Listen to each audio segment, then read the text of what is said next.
Hello, welcome two part 2. आणि गोंधळ झाल्यानंतर लगेचच देवाचा लंगार असं बोलतात ह्या पद्धतीला. ती झाल्यानंतर मग आम्ही जेवून घेतलं आणि लगेचच निघालो होतो घरी जायला, कारण की आज संडे होता. सो खूप जास्त ट्रॅफिक लागणार होती आम्हाला आणि थांबलो होतो चहा घ्यायला आणि मामा माझे कौतुक करत होते. त्यानंतर चहा एन्जॉय केला आत्या आणि मोठी मम्मीसोबत आणि आम्ही नाश्ता केला.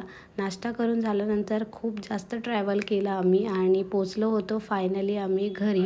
छान अशी पालखी सजवली होती आणि त्यामध्ये कुलदेवतांना ठेवलं होतं आणि वाजत गाजत आम्ही त्यांना घरी नेत होतो फटाक्यांच्या गजरामध्ये. आणि त्यानंतर मग 101 डान्सर आमच्या घरी आहेत आणि एवढं डान्स केलं. आणि त्यानंतर 2 पिशव्या आणल्या होता त्यांनी भंडारा. सो एवढा भंडाऱ्यात आम्ही माखलो होतो की एकामेकांना ओळखतसुद्धा नव्हतो. आणि डान्स तर काय बघायलाच नको.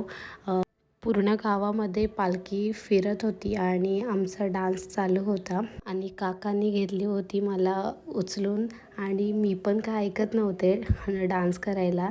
आणि त्यानंतर घरी आलो आणि जेवण बनवलं होतं ऑलरेडी. सो जेवून घेतलं आणि त्यानंतर मग फ्रेश वगैरे झालो. भेटूया नेक्स्ट ब्लॉगमध्ये.